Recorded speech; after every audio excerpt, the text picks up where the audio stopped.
ఇప్పుడు మన ముందున్న పేషెంట్ ప్రణయ్, ఇతని గురించి మనం మాట్లాడుకుందాం. ఇప్పుడు అసలు ఏంటంటే ఈయన 2 days బ్యాక్ 3 days బ్యాక్ మన దగ్గరికి ఒక ప్రాబ్లంతో వచ్చిన్నాడు. ఆయనకి ఎలా తగ్గింది, ఎన్ని రోజుల్లో తగ్గింది, అసలు ఏ ప్రాబ్లంతో వచ్చిండు, ఏం ట్రీట్మెంట్ మనం ఇచ్చినాం, ఆయన మాటల్లో ఒకసారి విందాం. My name is Pranay. So 15 days back all of a sudden నేను మార్నింగ్ లేవగానే ఈ 2 షోల్డర్స్ మధ్యలోంచి ఒక పెయిన్ స్టార్ట్ అయింది. అంటే రాత్రి పట్టినట్టు ఉంటుంది మజిల్, అట్లా పట్టేసినట్టు పెయిన్ స్టార్ట్ అయింది. ఇక్కడ నుంచి పెయిన్ ఇక్కడ వరకు, ఈ మధ్యలో వరకు, so lower back upper back వరకు ఉండింది ఈ పెయిన్ యాక్చువల్గా నేను ఇట్లా స్ట్రెచ్ చేయడం కూడా నా వల్ల కాలేదు. సరే మామూలుగా మజిల్ పట్టినట్టు ఉంటుంది కదా, నిద్రలో పట్టింది నిద్రలో పోతుంది అన్నట్టు అట్లనే 2 రోజులు వెయిట్ చేసిన, ఏం చేయలేదు. డే టైం కొంచెం బెటర్గా ఉంటుండే, night cold pack hot pack home remedies అన్నీ ట్రై చేసిన. డే టైం కొంచెం బెటర్ ఉంటుండే, మళ్ళీ నైట్ కాగానే మళ్ళీ అదే ప్రాబ్లం. నేను ఆర్థో మ్యాట్రిస్ ఆర్థో పిల్లో ఏది యూస్ చేసినా అసలు వర్కౌట్ కాలేదు. సరే ఇది 3-4 days కంటే ఎక్కువైపోతుందని చెప్పేసి పెయిన్ కిల్లర్స్ స్టార్ట్ చేసిన. పెయిన్ కిల్లర్స్ కంటిన్యూస్గా ఒక 6 days వేసిన. 6 days పెయిన్ కిల్లర్స్ వేసిన ప్రతిరోజు బాగానే ఉంటుండే. ఏ రోజైతే పెయిన్ కిల్లర్ స్టాప్ చేసినానో నెక్స్ట్ డే నుంచి మళ్ళీ పెయిన్ అగ్రివేట్ అవడం స్టార్ట్ అయింది. సో ఇది తగ్గేటట్టు లేదు, ఇది నార్మల్ పట్టేసిన మజిల్ కాదని చెప్పేసి ఒకసారి విజిట్ చేద్దామని నవీన్ గారి దగ్గరకు వచ్చాను, డాక్టర్ నవీన్ దగ్గరికి. టెండర్ హ్యాండ్స్ ఇంటి దగ్గరే ఉందని చెప్పి ఒకసారి ట్రై చేద్దామని వచ్చిన తర్వాత వాళ్ళు 3 days బ్యాక్ వచ్చిన ఫస్ట్ సెషన్ స్టార్ట్ చేసిర్రు.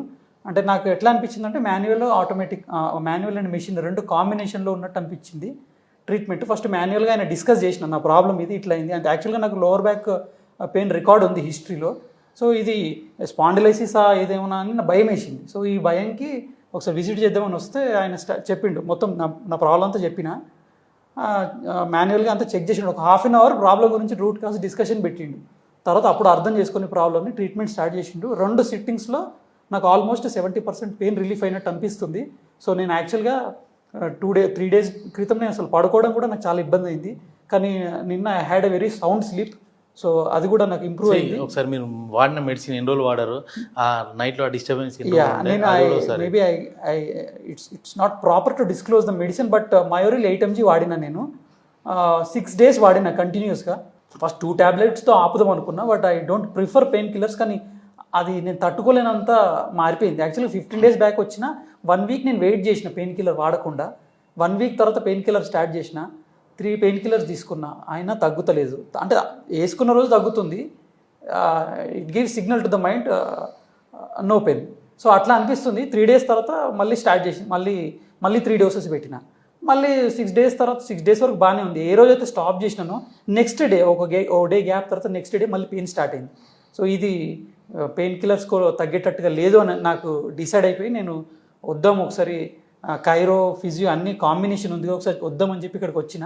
సో వాళ్ళు అంటే నేను ఇక్కడ రావడానికి మెయిన్ ఫస్ట్ సిట్టింగ్ తర్వాత నేను ఇంతకుముందు ఫిజియో చేసుకుని నాకు కొత్త ఏం కాదు. కానీ ఫస్ట్ సిట్టింగ్ తర్వాత నాకు ఏమనిపించిందంటే more of machine related treatment ఉంటుంది జనరల్ ఫిజియో. కానీ వీళ్ళు 70% మాన్యువల్ 30% మెషిన్ మీద రిలై అయి ఉన్నారు. సో ఆ హ్యూమన్ టచ్ నాకు బాగా నచ్చింది. అంటే ఆ మజిల్ని ఎక్కడ మజిల్ స్పాజమ్ ఉందో, ఎక్కడ క్యాచ్ ఉందో, రిజిడ్గా ఉందో అది పట్టి దాన్ని బాగా ట్రీట్మెంట్ చేసినట్టు అనిపించింది. 2 daysలోనే 2 సిట్టింగ్స్లోనే I can see the results. మీకు రిజల్ట్ వచ్చింది కదా, మనం ఏమేం చేసాం అనేది ఒకసారి మనం ప్రాక్టికల్గా చూద్దాం. ఈయన ప్రణయ్ అనే పేషెంట్ మన దగ్గరికి Day 1 వచ్చినప్పుడు ఇక్కడ కంప్లైంట్ చేశాడు. మనకి ఇప్పుడు కైరోప్రాక్టిక్ అనగానే అందరు యూజువల్గా ఏం ఆలోచిస్తారంటే జాయింట్స్ అన్నింటి రిలీజ్ చేసేసుకొని దాని పరంగా వెళ్ళి మొత్తం రిలీఫ్ పొందాలని చూస్తారు. బట్ ఏంటంటే కండిషనల్ వైజ్ కైరోప్రాక్టిక్ అనేది డిఫరెంట్. ఇది ఏంటి, ఇక్కడ మనం ఈయన ప్రాబ్లం ఏంటి, ఇక్కడ కరెక్ట్గా ఈ థొరాసిక్ రీజియన్ అంటే T1 to T5 మధ్యలో ఈ ప్రాబ్లం అనేది ఆయనకి ఎక్కువ ఉంది. కరెక్ట్ దీన్ని బేస్ చేసుకొని మనము ట్రీట్మెంట్ ఏమి ఇచ్చాము ఆ రోజు. ఇదేంటి, ఈయనకి ఏం చేస్తాం, ఫస్ట్ మయోఫేషియల్ రిలీజింగ్, ఈ మజిల్ ఏదైతే ఉందో ఆ మజిల్ ముందు రిలీవ్ చేసేసుకొని దాని తర్వాత కైరోప్రాక్టిక్ ఇంప్లిమెంట్ చేసి అవసరాన్ని బట్టి ఎలక్ట్రోథెరపీ, అంటే ఎలక్ట్రోథెరపీ మీన్స్ ఫిజియోస్ సంబంధించిన ఎక్విప్మెంట్ మనం యూజ్ చేస్తాం. అప్పుడు ఈయనకు బెటర్ ఇంప్రూవ్మెంట్ ఉంటుంది, ఆ బెటర్ రిజల్ట్ ఉంటుంది. ఈయనే చెప్తున్నారుగా, మనం చెప్పింది అయితే కాదు. ఈయన లైవ్లో మీకు ఇచ్చిన ఫీడ్బ్యాక్ ఏంటి, వచ్చింది 3 days బ్యాక్ రిజల్ట్ వచ్చింది, 70% ఆఫ్ ద పెయిన్ రెడ్యూస్ అయింది within 2 days. సో ఇప్పుడు ఇక్కడ మనం చేసే ప్రాసెస్ చూడండి ఒకసారి. ఇక్కడ కదా ప్రణయ్ పెయిన్ ఇది, లెఫ్ట్ సైడ్.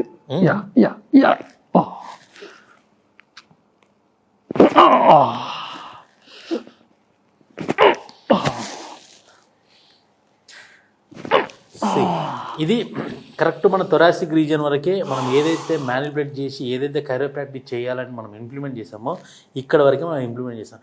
సరే ఈయనకు రేపు ఫర్దర్గా ఈ బ్యాక్ పెయిన్ లేకపోతే నెక్ పెయిన్ ఉంటే దానికి సంబంధించింది మళ్ళీ మనం రిలయబుల్గా మనం దానికి సంబంధించిన ట్రీట్మెంట్ కైరోప్రాక్టిక్ అనేది ఇంప్లిమెంట్ చేస్తాం. దీని తర్వాతనే ఈ కైరోప్రాక్టిక్ అనేది మన దగ్గరకు వచ్చిన ప్రతి పేషెంట్కి ముందుగా మయోఫేషియల్ రిలీజింగ్ టెక్నిక్స్ అది అప్లై చేసిన తర్వాత మజిల్ ఫ్రీ అయిన తర్వాత కైరోప్రాక్టిక్ ఇంప్లిమెంట్ ఉంటుంది. దాని తర్వాత ఈ ఫిజియో ఎక్విప్మెంట్ వాడిన తర్వాత ఆయనకు ప్రాపర్గా రిజల్ట్ అనేది కనబడుతుంది. Until and unless except damage, ఏదైనా డిస్క్ డ్యామేజ్ లోపల ఉంది అని అంటే మాత్రం దాన్ని మనం కైరోప్రాక్టిక్ ఇంప్లిమెంట్ చేయడానికి లేదు.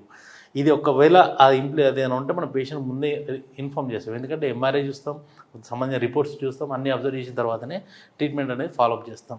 ఇది మనం చేసే ప్రాపర్ ట్రీట్మెంట్. సీ హియర్ ఇక్కడ ఉందా ప్రణయ్, ఇక్కడ పెయిన్ ఏమన్నా ఈ లెఫ్ట్ సైడ్ నుంచి ఇదంతా వస్తుంది పెయిన్, ఇదంతా రేడియేట్ అవుతుంది. Yes, okay fine. ఇప్పుడు మనం చేసేది ఇదానికి ఏంటంటే ఇది మయోఫేషియల్ రిలీజింగ్ టెక్నిక్స్ అంటాం. ఏదైతే ట్రిగ్గర్ పాయింట్ ఉంటుందో ఆ ట్రిగ్గర్ పాయింట్ని బేస్ చేసుకొని దాన్ని మనం పుల్ చేస్తాం. పుల్ చేసినప్పుడు ఆటోమేటిక్గా ఏంటంటే ఇది కొద్దిగా పెయిన్ రిలీఫ్ వస్తుంది. దాని తర్వాత కైరోప్రాక్టిక్ అనేది ఇంప్లిమెంట్ చేస్తాం. ఇది మనం చేసే ప్రాసెస్ యాక్చువల్గా.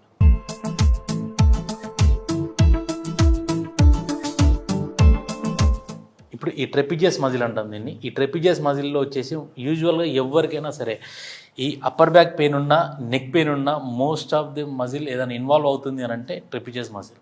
ఈ ట్రెపిజియస్ మజిల్ ముందు స్టిఫ్నెస్ అనేది ఏదైతే ఉంటుందో అది తగ్గిస్తే ఆటోమేటిక్గా దీని నుండి ప్రెషర్ అనేది తగ్గుద్ది. దాని తర్వాత పెయిన్ అయితే ఎక్కడైతే ట్రిగ్గర్ అవుతుందో దాన్ని బేస్ చేసుకొని ట్రీట్మెంట్ చేయాలి. సి వెయిట్ ఒక్క నిమిషం.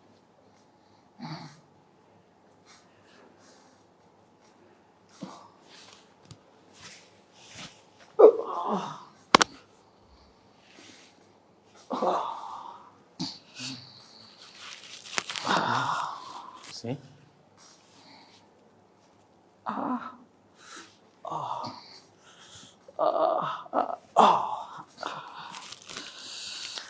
మనం ఎవ్రీ మూమెంట్ అంటే ఒక కైరోప్రాక్టిక్ ఒకటి మనం ఏదైనా ఇంప్లిమెంట్ చేస్తున్నామంటే దాన్ని ఇమీడియట్గా మన మజిల్ని కూడా రిలాక్స్ చేస్తూ ఉండాలి.